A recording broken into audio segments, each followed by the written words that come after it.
Hey, what's up, tribe? Thanks for tuning in to another episode of the TFC audio project Down Under. So this week I chat with Katie Crombie, who is an exercise scientist and performance coach based in Melbourne. Throughout this episode we chat through Katie's barefoot journey and the major role that her childhood growing up on a farm played in that, the fascinating comparison between horseshoes and human shoes and the importance of context with both, the power of listening to and learning from our body's signals, and how exercise can become a keystone habit to support other aspects of health. This week's episode is brought to you by TFC Courses. We were lucky enough to tour our Feet Balance and Play workshop across Australia this year, in between lockdowns and border closures. But for those who couldn't make it along, we decided to bring the workshop to them online. Inspired by our mates in Canada who created the TFC Online Workshop 1.0, we've created an updated course with loads of extra education and training to help you restore and rewire your feet, ankles and hips. If you suffer from foot pain, recurrent injuries, or just want to learn about how you can live the barefoot life, then this course is for you. For just $42, you'll get lifetime access to TFC Online Workshop 2.0, and if you use the code DOWNUNDER at checkout, you'll get 10% off. You'll find the link and all the details in our show notes.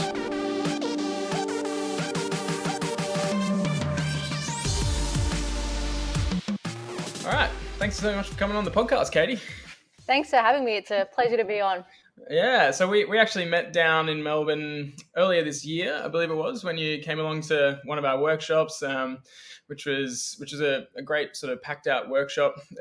In Melbourne, there seems to be such a big barefoot community down there because Melbourne's always gets like the best turnouts at the workshops. So yeah, and then we just stayed in touch through Instagram, and I've been really loving the stuff that you put out on Instagram. It's like a really great holistic mix of topics just around mindset and training and recovery and habits and all of the good stuff. So I figured it'd be good to get you on and just hear more about your journey and your approach and yeah, just dig into it all. So why don't we just start with, before we go, that was a lot of different topics, but let's just start with your story, like a bit of background about who you are, what you do, why you do it, and we can just roll from there.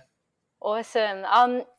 Yeah, so you mentioned sort of the holistic thing, and I think that's definitely probably a product of how I grew up. Like I grew up in the country, so nature was always such a big part of, my life, and a lot of different events that sort of have happened throughout my life to, illnesses with my loved ones and family members have really made me consider health in a very holistic way.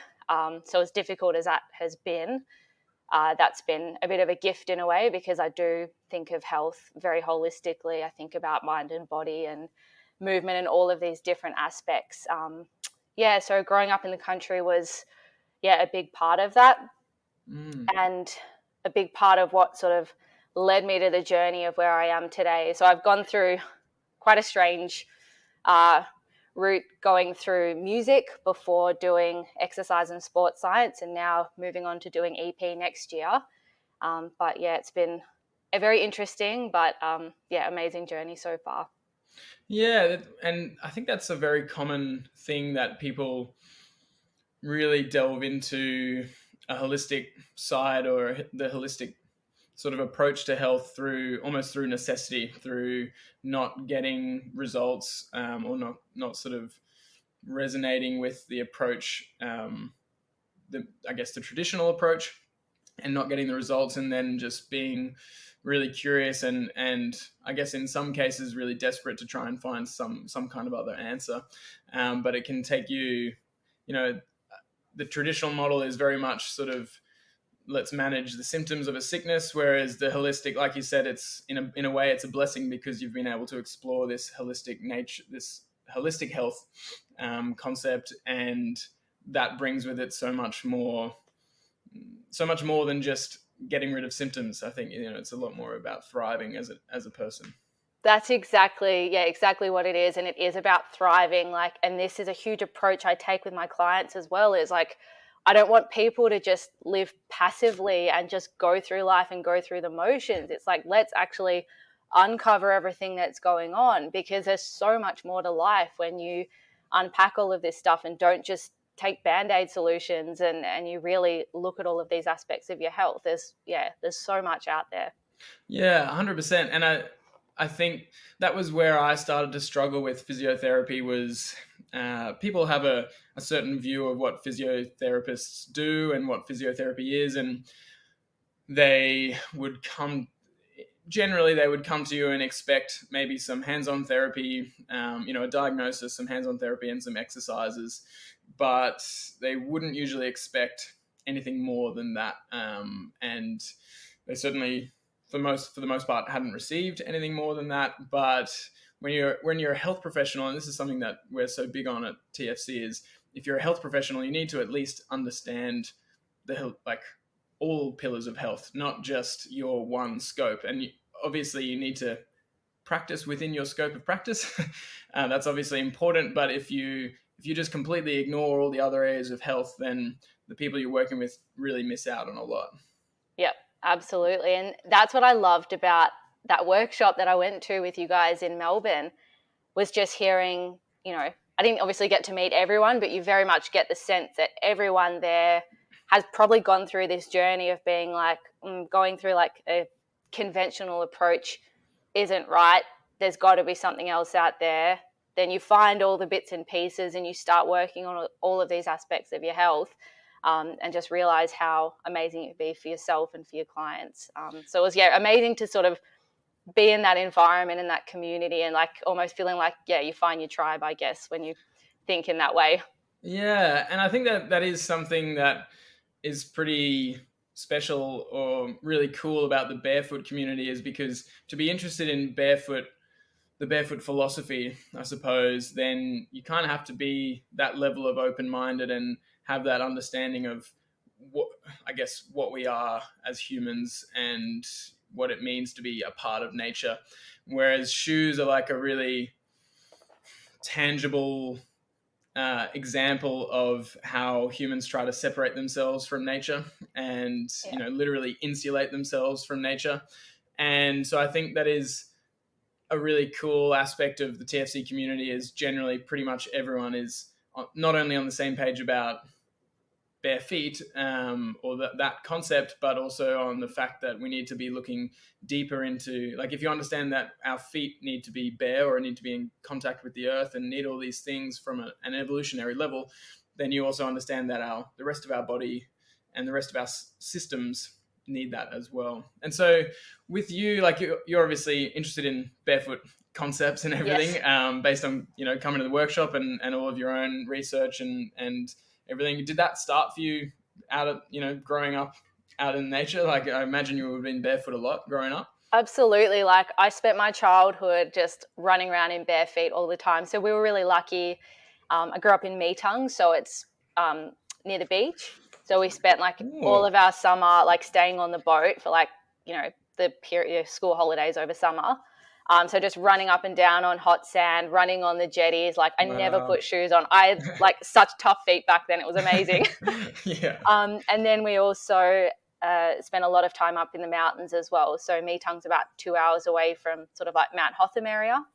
Oh, right. So a lot of time up in the bush, running around, in the paddock, beautiful river nearby. So I spent so much time barefoot. And just, I think I've always been really lucky in this way. I feel like I'm a bit more of a sensitive soul. So I've always been really noticed that connection with the earth and very much craved feeling sand beneath my toes and being barefoot and being connected with nature. So I think that's where that started. But I didn't know much about it back then. I think this was a long time ago. But then we actually started barefooting our horses. So horses are normally shod, or conventionally they wear, metal shoes. And some of our horses were not coping well with that. And then so my mum went on this journey searching about, what's the best option for the horses? And we found out about this barefooting thing. So we started barefooting our horses. And then that was the real catalyst for us going down a more holistic approach with our health, because mum was a nurse. So she'd gone through the whole conventional system.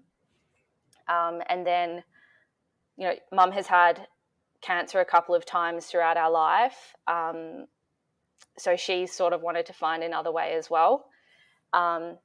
anyway, so the barefooting the horses was a catalyst for everything, really. And then actually, when you asked me this a while ago when we were chatting about this, I didn't remember this at the time, but looking back, I remember Mum actually ended up buying my sister and I Vibrams when we Oh, started wow. barefooting the horses. But Really? I was like 12 at the time, and there was no way I was going to wear toe shoes. So Yeah, true. I wish Vivos had been around back then. Maybe they were, and I didn't know about it. But Oh, yeah. They might have been very early days back then. Yeah. yeah.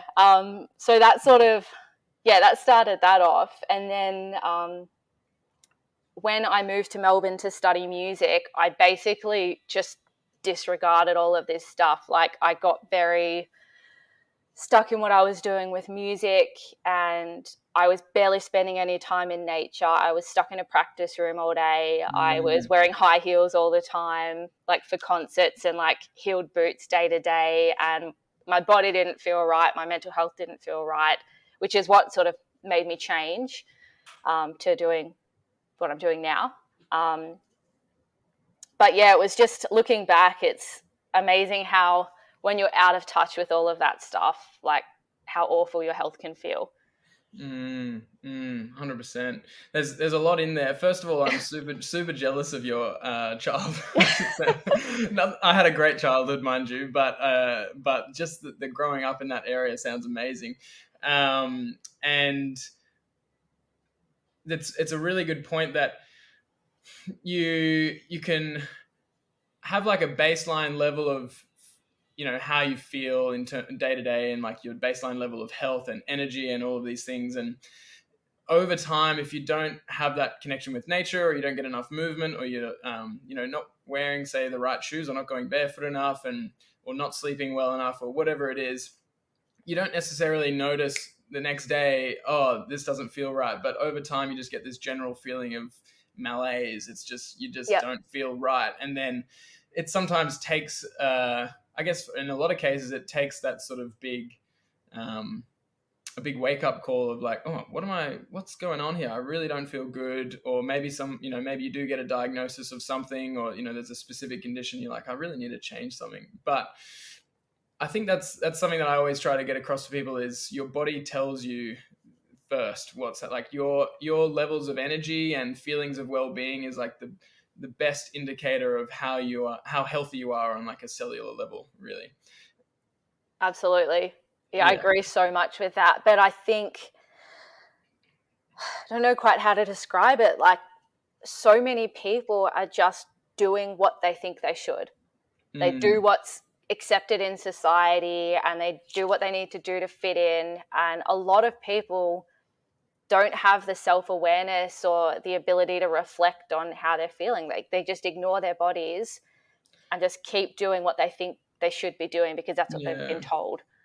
Yeah, and we haven't been taught. No one's taught how to listen into their body's signals at school. Like we're ironically we're taught to ignore our body's signals to want to move and so on, just to sit down and do our work, and to shut up and don't talk to the person next to you because you're supposed to be working.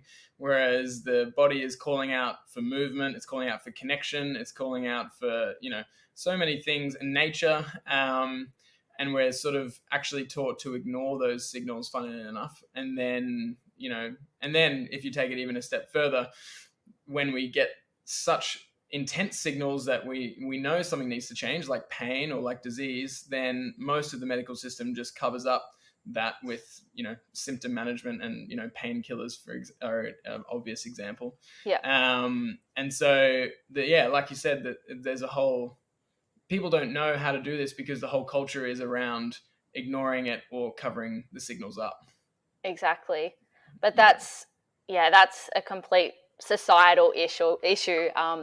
Like, and it happens from childhood, and then we just carry that in through into our adult years, and some of Mm, us have a realization about it. And I think that's the amazing thing, though, about the impact you can have as an individual. Like, if one person, in a group of friends or in a family starts to make a change in this area, then it like puts a mirror up to everyone else, and they start thinking about it for themselves often enough. And then that's how the change hopefully starts to happen slowly. Yeah, exactly. And it's a very, I think it's kind of scary in a sense, because people want to be just generally, they want to be told what to do, because it's like, I think they're used to being told what to do. But if you really, when it gets down to it, there's not a single thing that's going to work for everybody.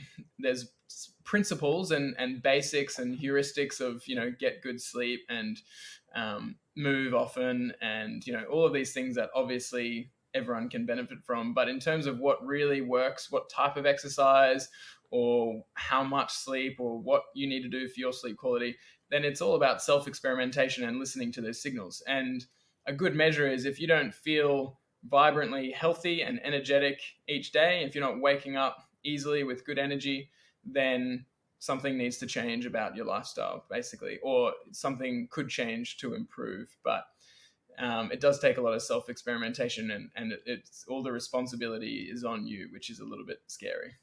It is scary, and it's scary, and it's hard work, and it takes effort, and it is hard to go through that process of reflecting on that and trying to figure out what's wrong, because often that is,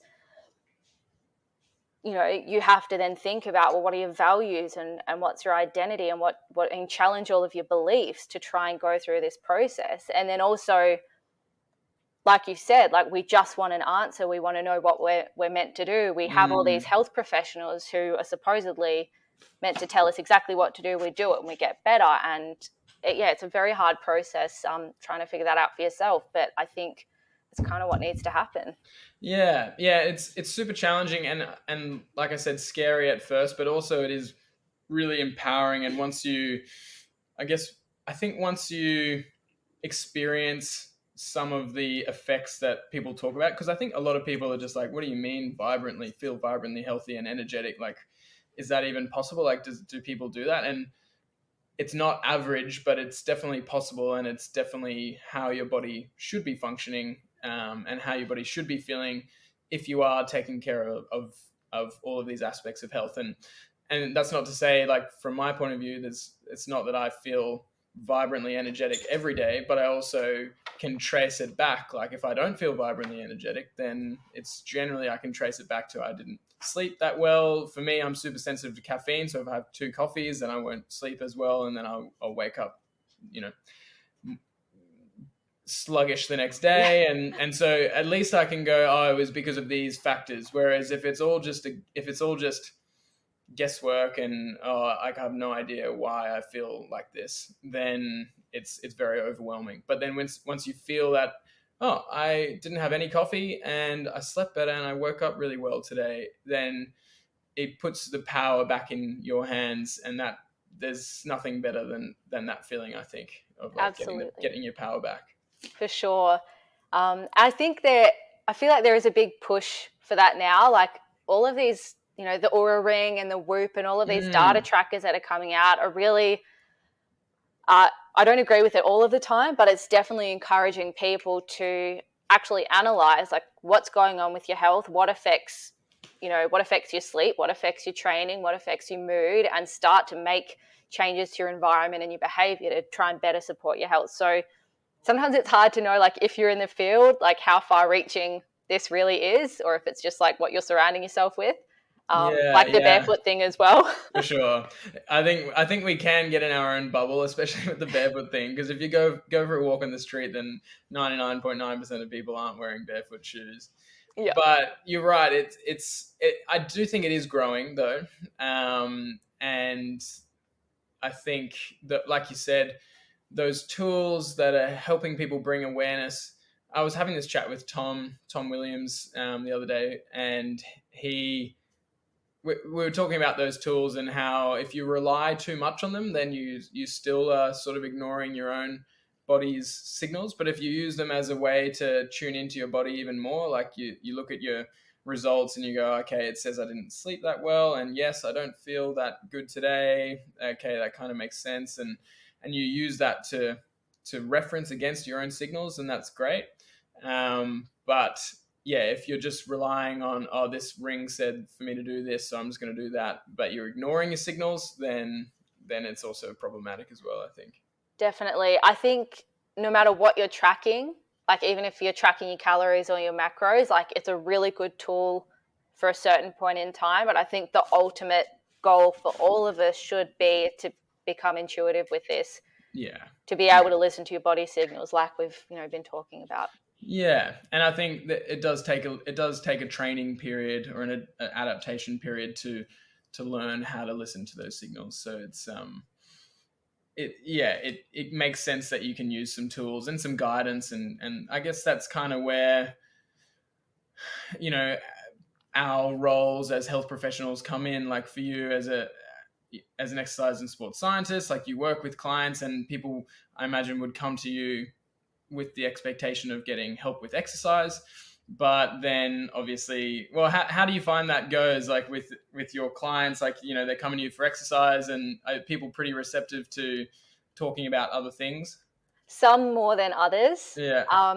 I think I'm really lucky in that, I guess because I'm just completely out there with my approach.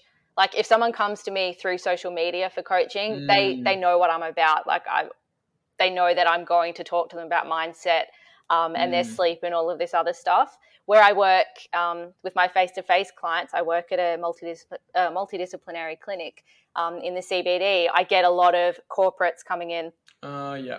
So that's a more challenging population group because they've all got families, work's really stressful. It's a big priority to them. So we start out and it's just about the exercise journey. And then I've actually been really lucky so far. Everyone's been really receptive to me sort of starting to delve into other areas of their health. And like I'll send through little podcast recommendations for them to listen to think about other things as well. So yeah, it's just the process is slow or fast, I guess, depending on who the person is. Yeah, and you got to meet people where they're at. Like if you start flooding, if someone comes to you for exercise or physio in my case or whatever, and you start flooding them with all this information about all these different pillars of health and they're not ready for it, then it just kind of freaks people out. It gets very overwhelming. Whereas exercise, like it might be that someone just needs to start with getting their exercise right, and then that will help. That will, by definition, help them sleep better, and will also help with, possibly, generally, it'll help you want to eat healthier foods if you're exercising regularly, and your energy throughout the day will be better. And it does have a lot of overflow effects, but then similarly, food and sleep and so on will have overflow effects onto people's exercise. 100%. And I think that's where like exercise is a really high impact habit. Like when you start doing that, like you said, it's going to affect so many areas of your life. And, for people who have been prioritizing career and family and everything else above their own health, they come in and they exercise. And it's not just about the fact that we're doing deadlifts and squats and whatever else in the gym, which is going to be increasing their confidence and their self-efficacy and all of these things. But they start to then identify as a person who values their health. It's not just that they're exercising. They're valuing their health because they're coming in and doing something about it. So like you said, it then bleeds over into other areas of their life. Yeah, which I think is really important because I think exercise has become a really well-known avenue to improving health. Like people think generally when people think of getting healthier, they think of food and exercise, nutrition and exercise. And so as exercise professionals or movement professionals, then we have a really amazing opportunity to get people, get their movement and exercise right, but then also, slip in, like hide the veggies in the sort of the spaghetti bolognese kind of thing. Like people want the exercise, but then you can start giving them little tips on like, oh, well, this, if you're sleeping better, your exercise will be even much better again. And you don't have to, it's not like you have to become a sleep scientist to talk about that, but at least if you mention it and then, like you said, give them a podcast to listen to or give them something to learn in their own time. And if they're interested, they'll learn about it. And then, you're not forcing it down their throat, but they're going, okay, this is an important topic. I'll learn about it. And then usually people make their own changes after that, once they take control in that way, I think. Absolutely. Yeah, it's amazing how that process works. And I think the most important thing when you're starting this journey with someone is spend a lot of time listening to them and get them talking as much as possible, and watch their body language. And that's a big thing you can do when you're trying to broach some of these topics, is like you might notice through their body language like they're just not into it at all. Like they start looking away or zoning out a little bit. Like I just remember that. I'm like, all right, I'm going to leave this for 6 months and we'll touch it later. Yeah, but it is great how exercise can be that gateway sort of drug, so to speak, to opening up other aspects of health that maybe aren't as well known, or there's not as much awareness out there about. It's kind of, I like to sort of see barefooting in a similar way as kind of a gateway to the other aspects, the other pillars of health. Like if you start understanding the barefoot philosophy and want to go barefoot more, then it's kind of the next obvious step is, well, maybe I should be spending more time on the ground and spending more time in nature. And so it's sort of this gateway to all these other aspects that all really make a big difference when you add them all up. Yeah, it really does. It's, again, like it's a very high impact behavior change. And so actually, speaking of the barefoot stuff, I did want to come back to it, and I realized we glossed over it, but I'm really interested by the barefoot horse concept. So is it pretty much a similar narrative to humans, where people who are very for shoes on horses are like, oh, they need the protection? They're maybe, is it because the surfaces that the horses are on are different, or like what's the reasoning behind the shoes on horses? I honestly think some people don't have a good reason for it. It's just like, that's what people do. No, it's just what's done. But definitely there is a thought process that it's protection for them. Honestly, I think it's mostly protection. Like there is no other good reason to be doing it. Yeah. Because if you've got a metal shoe on a horse's foot, and like I think police horses have started moving away from it. You can actually get barefoot boots for horses now. Because they're on concrete all the time. Like imagine stepping on a metal shoe and the impact that's going to be going through the horse's system. Yeah. So they've actually started putting barefoot boots on. So that's still a form of protection, but it's much less impact with rubber boots.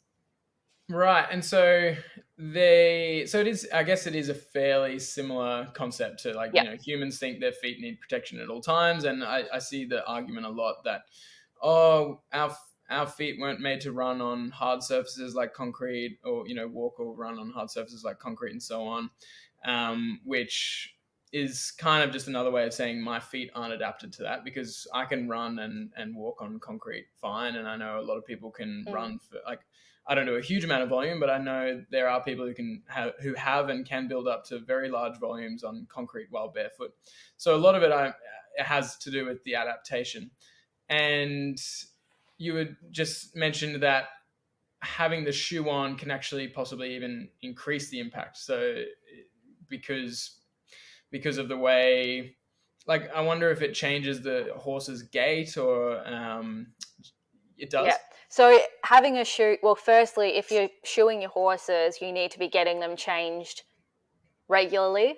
I've seen some absolute horror stories of horses' feet that have, like, it's terrible, like how much they sort of grow through the shoes, or the shoes get left on too long, and horses are just limping around the paddock because their feet are so sore.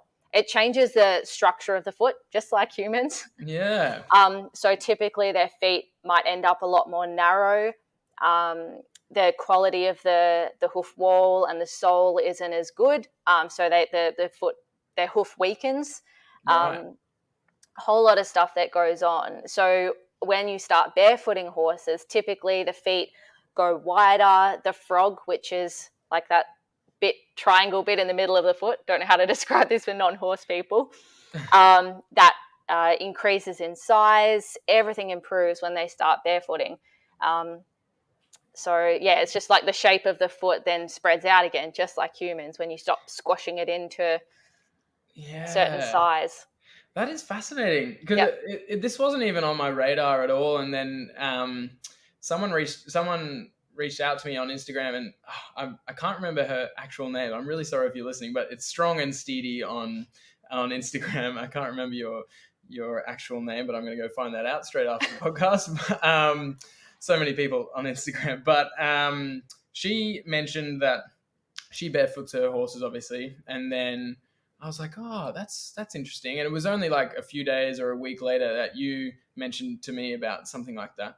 And then she was saying, oh yeah, if you post anything about it, you got to be ready for you got to be ready for people to like commenting and talking smack about how you shouldn't be barefooting your horses. And it just seemed there's so many parallels between the horse world and the human world with that. It is insane. It really is. Yeah, there's like those almost separate camps, and you can cop a lot of flack for it. Yeah. I think, it's gotten a lot better now, though. I think it's a lot more common. Like, I see a lot more barefoot horses nowadays than I used to. So, and I'm sure there's gray area, and like just like with humans, there's context that's needed, and I'm sure maybe in some cases, horses for shoes can be really helpful, and if you maintain them properly and you do all the right things, then it isn't an issue. But if you think back to just basic physiological principles, if horses have been around for however many years, I don't know the exact evolutionary history of the horses, but if they've been around for at least hundreds of thousands or millions of years, then they probably don't need something extra on their foot to sort them out. Like, it's the same thing. Dogs don't need shoes. no. No other animal needs it, basically. And you mentioned that it changes their gait cycle. And it's interesting. I walk or run along the river very frequently. There's like an expressway, and heaps of people go for walks and runs and everything. And we see so many different styles, different gait styles. So many, and they're so varied, and a lot of them are very strange to look at, and a lot of them are very beautiful and amazing to look at. And whether it's because I've been trained to look at human movement, or whether I think you can sometimes just tell that something looks efficient and it's just nice to look at. And I think that's why people are attracted to watching elite athletes and so on, because it's just nice to look at, efficient movement. But to see so much variation in how a species moves, it sort of tells you, it gives you a hint. Like, otherwise, say, to use another example, would be like a bird, or like, say, a species of bird like an eagle. You're not going to see that much variation between how an eagle flies compared to another eagle. But if you started putting weights on one side, or putting weights on the wings of an eagle, then it's going to start looking different, because that eagle's going to compensate for the things that are on its wings that it just doesn't need.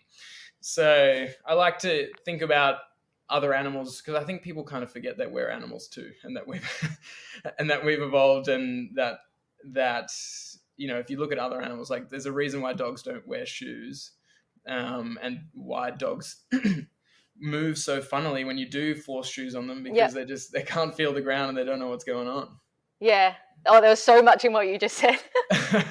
But like, on the context thing, like, I 100% agree with that. Context does matter. Like with horses, I think race horses, some of them are just using tips now, so it's not like an entire horseshoe on the hoof. It's just a tip for the grip, because they're running around an oval, potentially, if it's a bit slippy or whatever on the grass. But again, that's not natural. Like putting a human on a horse's back and racing them, that's not natural. I wear Olympic weightlifting shoes when I do that sport.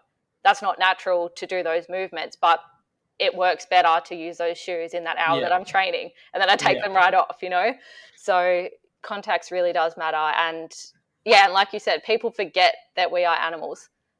It's funny when you try and get, like, I love incorporating a little bit of, I'm going to say animal flow, but it's not exactly, because I haven't done the course or I don't know a huge amount about it, but like so doing bear crawls and things like that. And people are like, this is weird. Like, we should be able to move like this. Yeah. Yeah, it's a good point. People are very when you get down moving on the ground, one, people are like, what are we doing here? And then two, after 5 minutes of doing it, they're like, wow, this is hard. Yeah. Like this is really tough. Like you well, I remember when I first started doing it, I was like, you watch people doing locomotives like the animal flow people or, the Edo Portals and Yeah. of the world and so on. And you're like, oh yeah, that kind of it looks cool but pretty easy compared to like weightlifting or whatever. But when you get down and do a lot of stuff on the ground, it's like, whew, like you really feel the burn. And but it is exactly right. Everyone should be able to move on the ground efficiently and fluidly. And the only reason most people can't is because of the invention of chairs, basically, Yeah. and the fact that we don't have to move for our food anymore, really. Yeah, that is so true. We have really messed things up for ourselves, haven't we? Yeah, I mean we've made it's such a weird paradox because in so many ways we've we've improved our quality of life and our life expectancy and all of these things. Like it's so cool that we can just go and buy food rather than having to move all day for it to a degree. Like it is really cool. And there's so many benefits to what we've been able to achieve, but also those benefits come with a lot of potential risks and detriments. But the great thing is, if you're aware of all of those, you can tweak a lot of things in your life. Like we have, I think, the best opportunity when we're living today, the best opportunity to benefit from all of the things that society has done and also to avoid the detriments. If with just a little bit of awareness and a little bit of like habit change, you can sort of have the best of both worlds in a lot of ways. Yeah, you can. It's awareness and education, and I think there are certain fields that it's maybe never going to happen in, and it is so hard when you do work in that corporate environment, and Mm, you've got everything against you there, depending on the culture of that office or that workspace. But yeah, there's definitely a lot we can be doing. yeah, and it's that the corporate world is kind of that classic example of, I guess, desks, high heels, dress shoes, stressed out, very financially focused and overworked. And I guess the sort of like the antithesis of, I guess, a holistic health, like of the picture of holistic health. But even in the corporate and those kind of worlds, the big, like, or rather, I should say, the upcoming companies who are making big, I guess, waves in the industry, like for instance Google, then they are taking a really holistic approach to the health of their employees because they realize that healthy employees, one, are much happier, they're more productive, they generally will stick around longer because their working conditions are better and they feel like their company actually cares about their health. Because when you get down to it, even though people have a lot of different priorities, health really is people's main priority. Sometimes it just takes a big health issue for them to realize that it is their priority. Yeah, it so often is a health scare that kicks people into gear, um, and that ends up being a good thing then, Hmm. because it needs to happen. Like Yeah. unless you're aware of it earlier, that is probably going to happen to most people, and then that's what's going to start the change. Yeah, and I think that's where I think that's why I'm so passionate about. I mean, we're making our own little waves with TFC, but just Mm. finding health professionals like yourself who are on the same wavelength so that when people do have that health scare, or if or when people have that health scare, then it's more likely that they're going to go to a health professional who has a more of a holistic view, because otherwise people have a health scare and then they just get into um, this machine of symptom management like we talked about before, Mm. where they're just, oh, okay, this is what's happening with health, okay, take these pills and maybe do some exercise, like eat better and do some exercise, but they're not actually taught really how to do that. Like it's one thing to say to someone, eat better food and eat healthier food, but if they don't have the skills of how to prepare and cook healthy food to make it yummy, then it's not going to be sustainable, because they're just like, well, I don't want to eat boring, yucky food all the time, whether that's conscious or unconscious. Yeah, exactly. And this is why, like, I get very frustrated. There's like a narrative out there that people like just need to get their shit together and just have some discipline and just make it happen. Like, stop being so lazy. And then you think from an evolutionary perspective that, like, we had to hunt for our food. We had to look after the family around us. Someone had to stay up at night and watch for predators. Like, you had to move where you needed to go to just survive. And then now we're in this culture where you can sit on your couch and order food and have it delivered right to your door, and you've got to work for money and you've got to do all of this stuff. And then on top of that, now you've got to go to the gym and look after your health and, turn off all the lights at night, because lights are now a thing. So you need to do that to make sure you sleep well. And it's like so overwhelming for people. And it becomes another stressor. Exactly. So, and that's why, like, I think a couple of years ago, I was so dogmatic about all of this stuff. I'm like, I know this is the right way. Like, people need to be living like this. This is how we're going to fix everything. And then you just realize that it's not achievable for everyone. And for some people, their job and earning money has to be a priority, because maybe they're the only one in the family doing that and they need to put food on the table. And sometimes health can't be everyone's top priority. So like you said before, like meeting people where they're at and trying to find one or two little things that are going to have the biggest flow and effect in people's lives, and that isn't an added stress. Yeah, exactly. And it is a topic that comes up frequently, is just how many different things you do have to do in order to sort of quote unquote be healthy, because we're fighting against so much in our environment and culture. There's so much stuff that is kind of derailing our health that it's like, wow, that like I have to completely shift my whole lifestyle. But if people think that, then it does become a stressor. And I was the same. I got really dogmatic about a lot of different things when it comes to health and wellness, and it actually, I don't think I felt healthier back then, even though I was maybe doing more things more strictly and so on.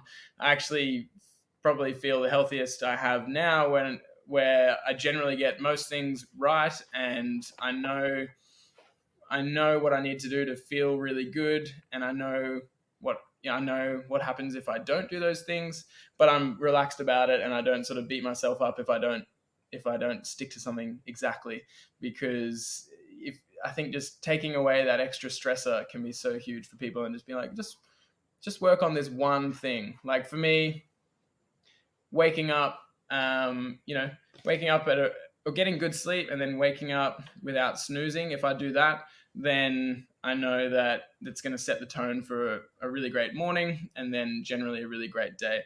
And so if I nail that kind of habit, then like I don't really have to worry about anything else per se. And even if I do snooze, then it's like, oh, okay, dang, what happened? Why did I snooze? Okay, next time I'll just change something and it'll be all right. It's not like a big thing. Yeah, absolutely. Yeah. I was the same. I got like particularly with food and diet, I got like so obsessed about only eating real foods and stressing about what oils they were cooked in and things like that. And I'm still really mindful of that, and I try and eat natural foods as much as possible. But now, like for the sake of wanting to just go out and have, socialize with people, like you've just got to let go of some of it, because if you're spending all your time stressing about what you're putting in your body, it just completely undermines the whole point of doing that in the first place. Yeah. Oh, 100%. And that stress is probably worse for you than the thing that you're, potentially eating. Like, the body is so incredibly resilient.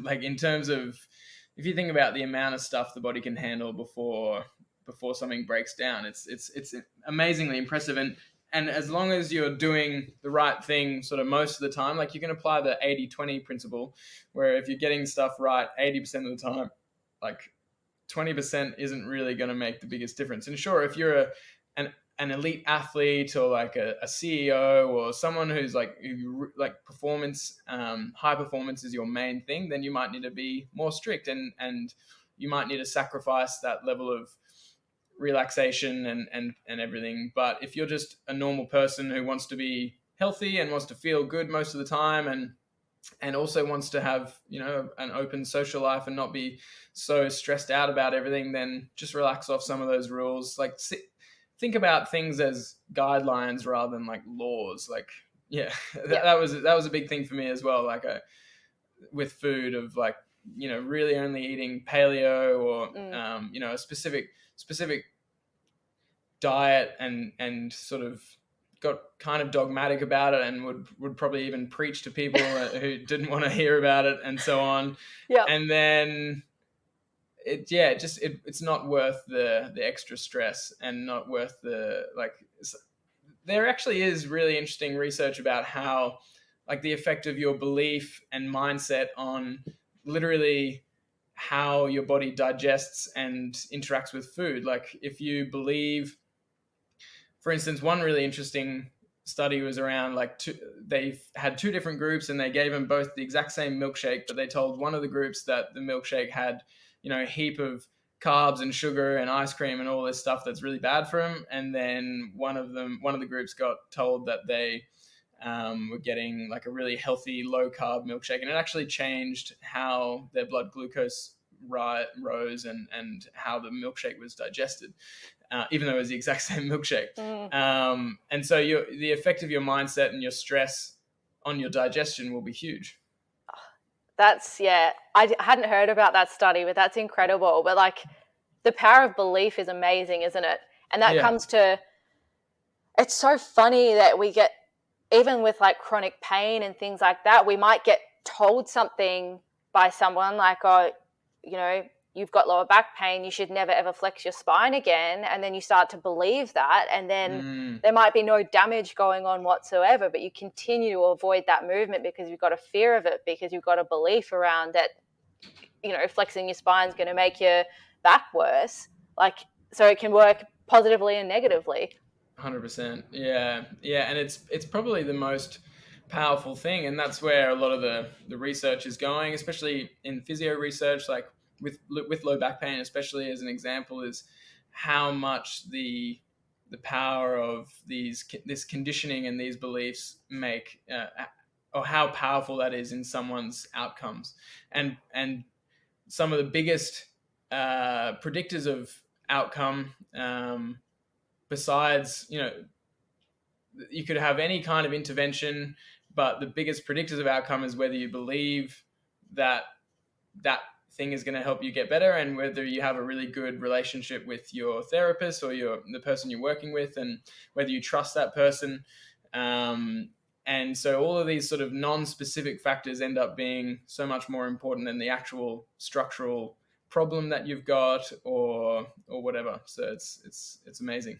It is. That's a big thing I've learnt throughout my studies, and just working more and working with different practitioners and learning from different people, is like, I think just my personality type wants to put everything in a box and have a system and an approach for everything. And you get taught that at uni. You get taught the functional movement screen, and you get taught all of these ways that everything's meant to be done, and a program needs to look like this, and hypertrophy is between 8 and 12 reps, and all of this stuff. And then at the end of the day, I don't think the program matters so much. Like, you could write a completely different program to me for someone, and we could potentially achieve the same outcome, depending on the relationship and their beliefs around movement. And it's just, I don't think there's any one perfect system.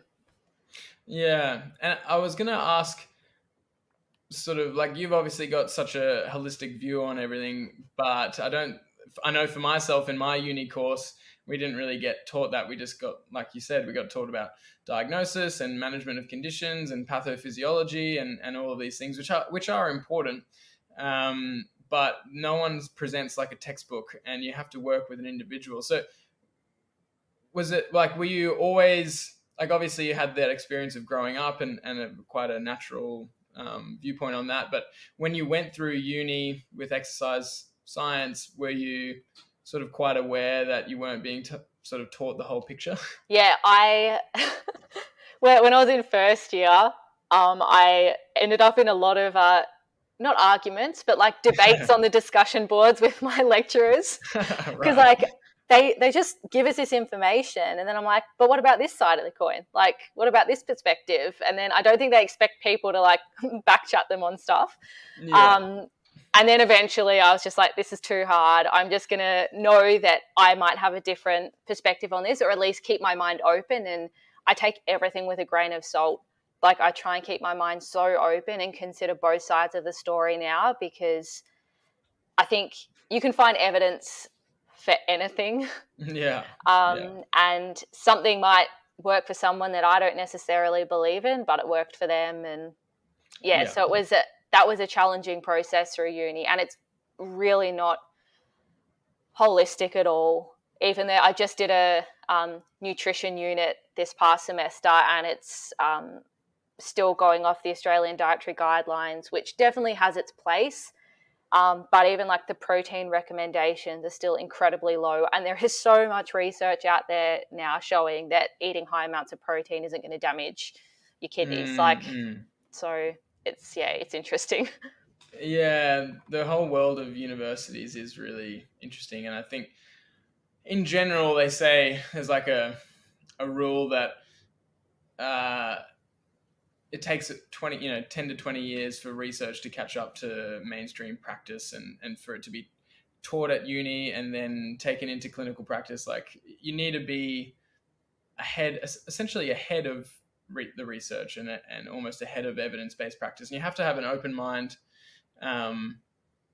in order to explore any of these things. So it's, for me, when I was going through uni, I just started listening to a whole heap of podcasts on the way to and from uni. I had a 20 to 30 minute drive, and I just started consuming all this stuff. I was like, there's so much more to health than just physio. And that was really great for me. But were there any like, I guess, big moments for you, or specific things that made you, like books or podcasts that made you sort of, I guess you had that experience with your family and everything, which got you on that path. But I mean, I always like hearing about people's favorite books or things that like were big paradigm shifts for them. There was, I think the catalyst was this, there was a podcast by this guy called Luke Lehman. He was on the ATP Science podcast, which I don't necessarily agree with everything necessarily now, but he was talking about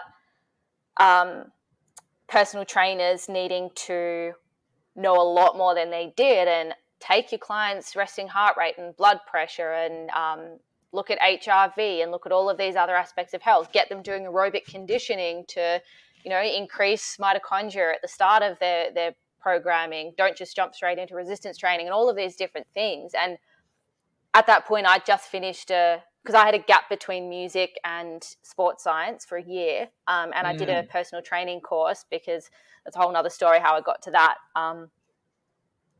And you don't learn anything about that. They're terrible courses. You get the bare minimum.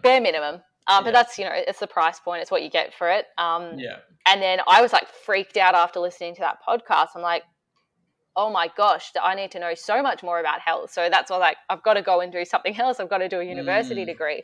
So that was where that sort of started, I guess. And then I'll try and think of a book before the end of this. Yeah.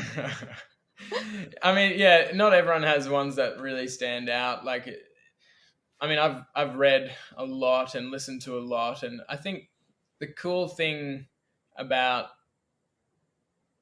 doing your own research is that you don't have to remember everything that you ever read. Like you can just, like I've just read so much and listened to so much, and you just from doing that, you formulate your own opinions and connections based on like, oh, this book, if I take this book in the context of that book and what this guy said on this podcast, then it's sort of like all of these thoughts just formulate into your mind and become, I guess a part of your worldview and your approach to things. And I think it's just really important, one, I guess, for a takeaway for anyone listening, if you are in the health world, or maybe especially probably going into university or any university degree at the moment, then don't just take the university education. Like really, like take it, because the university education is amazing for providing a lot of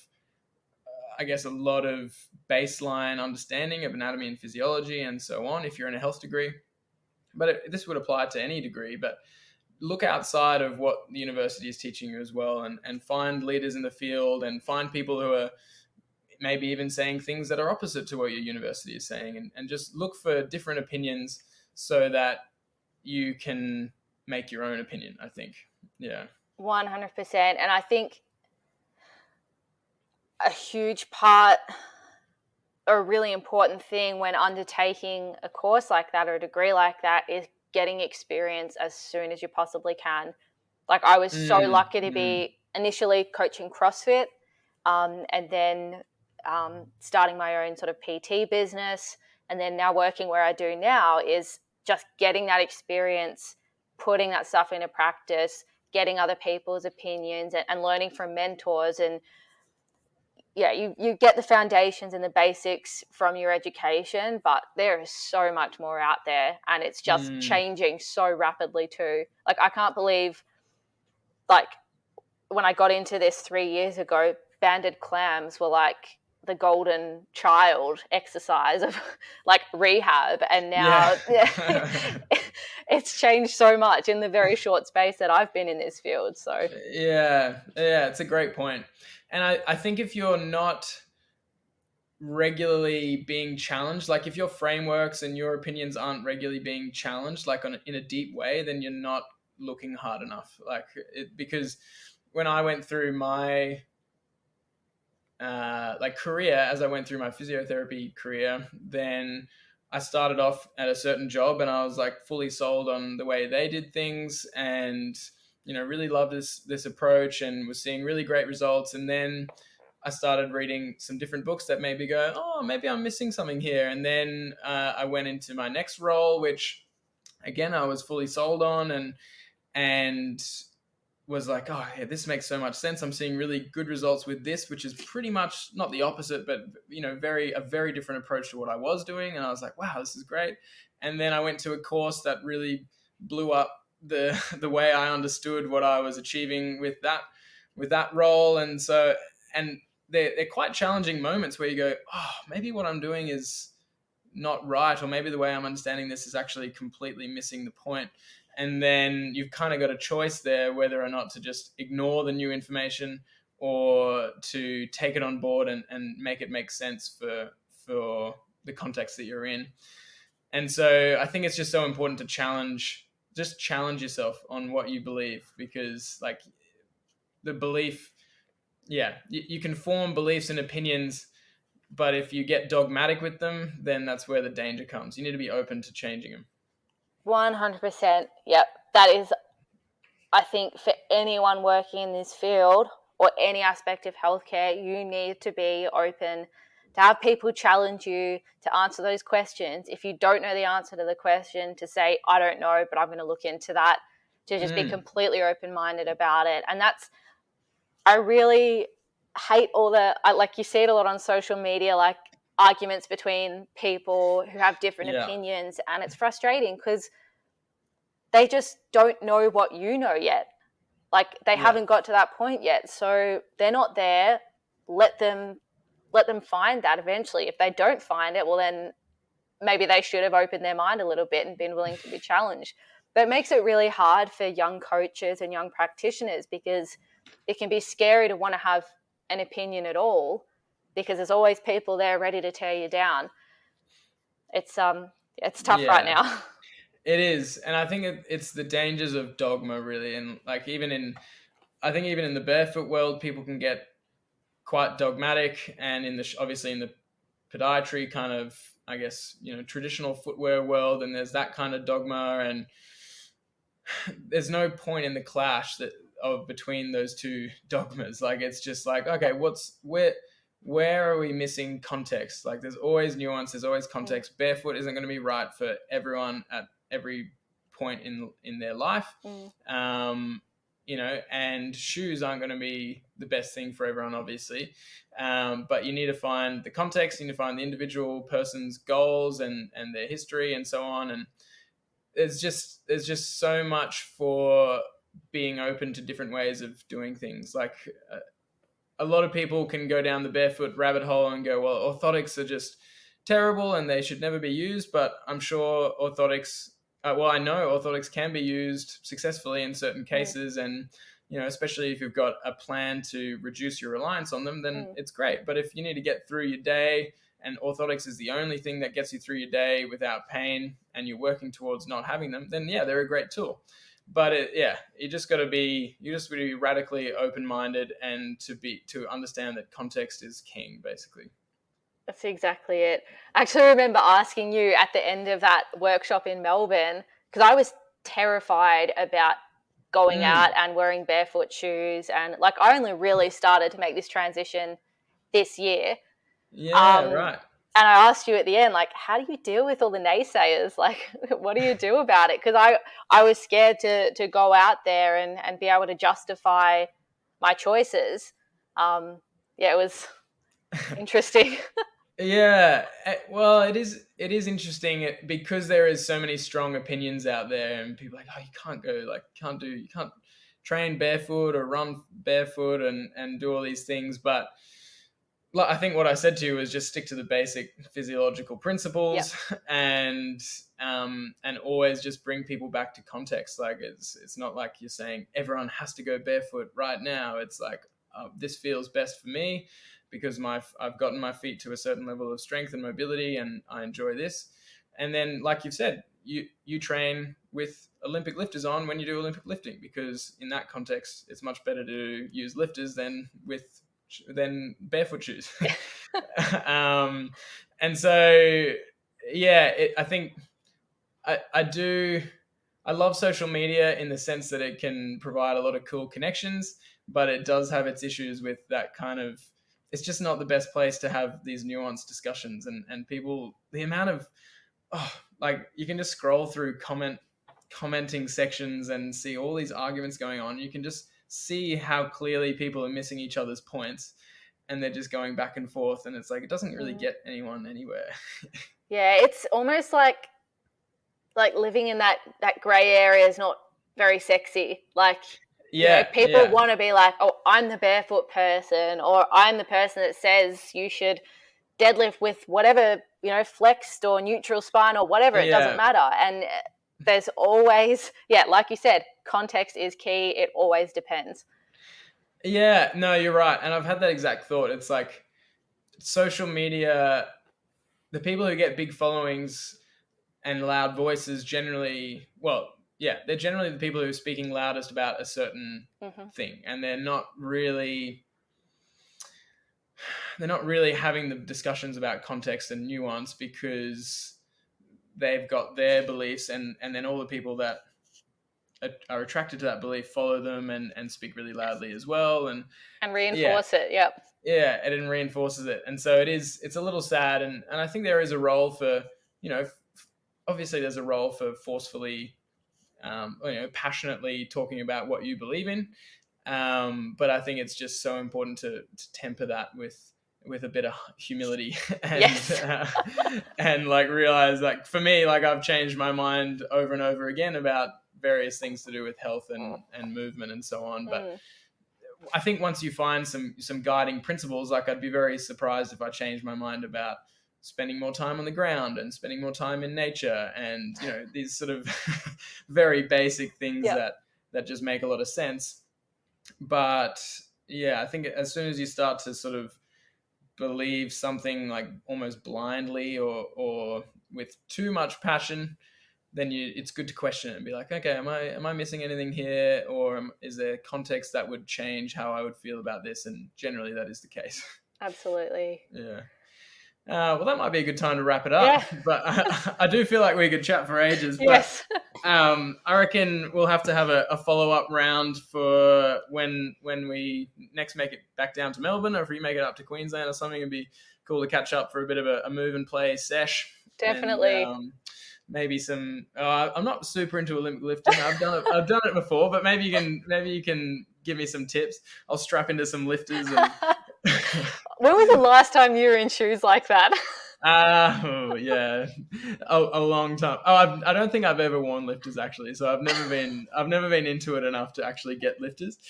So yeah, I might be a little uncomfortable doing that. But hey, look. I'm comfortable with discomfort. There you go. That's important. Yeah, it is. But maybe we'll just get together for like a beam session and a hacky. Yes, that sounds very good. Yeah. Have you been doing any hacky sack, by the way, since the workshop? I haven't, no. Because I was throughout lockdown. I was on the farm, so I had I'm mostly mucking around with handstands on the lawn. Yeah. Handstands are good, aren't they? Oh, so much fun.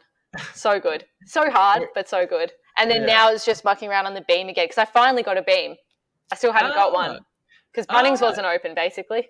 Yeah, true. Yeah, nice. So you sorted out a beam. Yeah, it's good fun, hey? Yeah. It gets addictive. Handstands and beam, like if you do those two, I think they both help each other as well. There's something about learning to balance on your hands that it teaches you a lot about alignment and core activation and breathing and so on.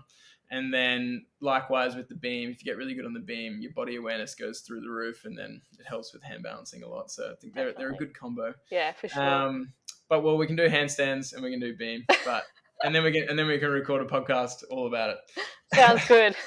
Actually, before we wrap up, just for I guess where people can find you and get in touch, because obviously I think a big part of what I want to do with these podcasts is connect our community with coaches like you who are doing, who are more holistically minded. So where you're based and where you work from and so on, it'd be good to know.